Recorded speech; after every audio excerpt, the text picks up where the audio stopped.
Dites-moi, général Nkabalé, le colonel Bankui, le chef d'État, le général Meka, le ministre Betty Assomo, Paul Biya, est-ce que ces enfants qui ont été massacrés en gare étaient des terroristes? Qu'est-ce que ce bébé de 8 mois a fait de mal? Et ce bébé de 8 mois était-il aussi un terroriste? Quel est le péché de cet enfant, de ce bébé de 8 mois? C'est d'avoir été, c'est d'être venu au monde, c'est ça? Vous avez organisé un simulacre d'élections législatives qui a été boycotté à 100% par cette population. Ok? C'est donc les populations que vous massacrez tous les jours que vous voulez gouverner? Monsieur Paul Biya. C'est donc les populations que vous massacrez tous les jours? C'est à cette population-là que vous voulez réserver un statut spécial? C'est une population que vous massacrez, que vous tuez tous les jours, comme des chiens, comme des chenilles, que vous voulez continuer à gouverner? Dites-moi, monsieur Paul Biya, vous écoutez, je suis sûr qu'on vous transmettra cette vidéo.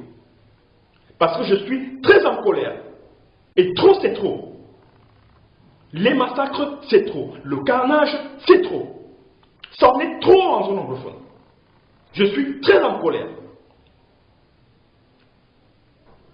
Vous avez recruté un malabar là, au nom de Gérard Ngala.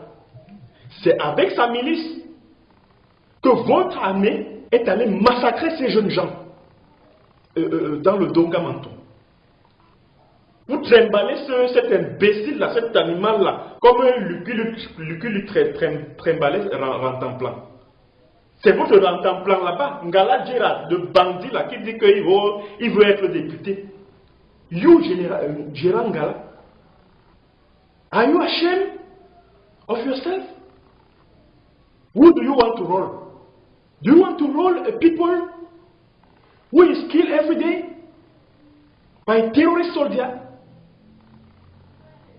You want to be a parliamentarian, right? To roll who? The people who are killed every day? Are you ashamed of yourself? Are you mad?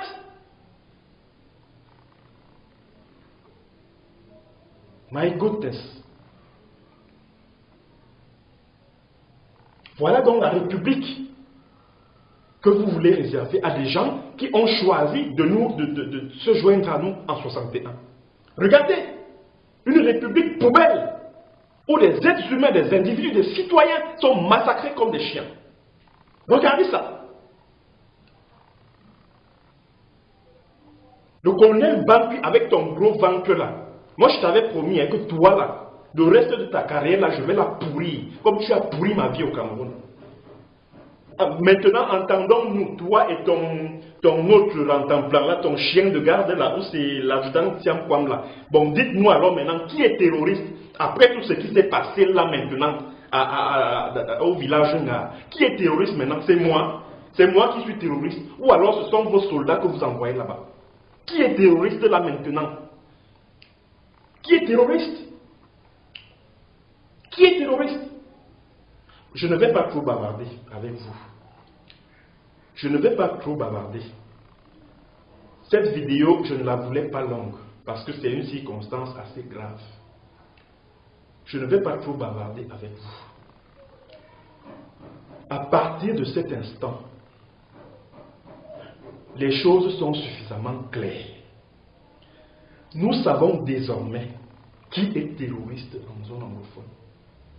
Et la guerre que vous avez déclenchée là, comme vous dites, passez le temps à dire là que vraiment maintien de l'ordre avancé. Ça là, ce qui s'est passé le 14 février là, en Dongamanton là, les 25 que vous avez tués là-bas, y compris une femme enceinte, un bébé de 8 mois. Ça, vous avez alors déclenché la vraie guerre, comme vous dites dans vos bureaux au ministère de la Défense, à la présidence de la République, partout là. Que non, la vraie guerre n'a pas encore commencé en zone anglophone. La vraie guerre va donc commencer là, désormais. Parce que trop, c'est trop. On est obligé de vous accepter. Les gens ont dit qu'ils ne veulent plus de vous. Ramassez. Si la guerre vous dépasse déjà, emballez vos affaires et puis sortez. On est obligé de vous accepter. Mais qu'est-ce que c'est que ça? Vous êtes incapable de vous asseoir sur une table de négociation. Parce que, soi-disant, vous ne voulez pas vous asseoir sur la même table que les terroristes. Parce que vous êtes qui? Vous êtes quoi? Vous valez quoi? Vous qui gouvernez à Yaoundé, là, vous valez quoi? Au Mali, voilà Ibrahim Boubacar Keïta, le président malien, qui est sur le point d'entamer des négociations avec des djihadistes qui ont pris le nord du Mali en otage. Vous êtes qui? Vous ne pouvez pas vous asseoir sur la même table que les séparatistes. On vous demande de résoudre un problème dans le calme. Vous utilisez les armes. Et au lieu même d'attaquer les vrais gens, vous vous acharnez sur les civils, innocents, sans armes, des petits enfants de 10-15 ans, des bébés de 8 mois, des femmes enceintes. Vous n'avez pas honte? Vous n'avez pas honte? C'est qui ces feignants-là qui se prennent pour Jupiter? Qui sont-ils? C'est donc cette république-là que vous voulez leur imposer. C'est donc ça le statut spécial. C'est ça que vous voulez leur imposer. Quand ils se sont alliés à nous là, en 61, c'était pour que vous leur accordiez un statut spécial. Quand l'ONU a voté une résolution le 19 avril 1961, c'était pour un statut spécial.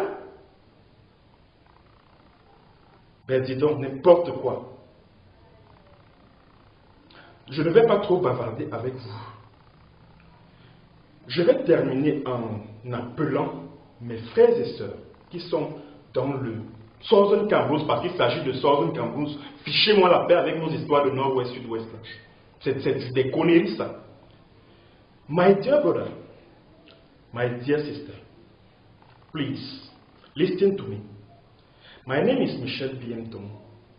I'm somewhere in the Western Africa. I'm asylum seeker here. Please, my brother, my heart is bleeding. To avoid another Ngar to happen, it's time now to carry a weapon. Yes, in your homes, please, if you have able boys in your home, let afford a weapon to him, please. Because it's time now to defend yourself. Because self-defense is a fundamental right. Okay? Because by now you are not dealing with a Republican army. You are dealing with genuine terrorists. So please, if you have able boys in your home who can carry weapons, who can carry AKs or chavum, please give it to him. Please, in order to avoid another massacre, which is still to come, because they cannot stop here. They will continue to kill you like chicken, like dogs, to crush you like a mosquito. Please do it now. Alors cette vidéo, je ne la voulais pas longue parce que je voulais laisser les familles faire leur deuil.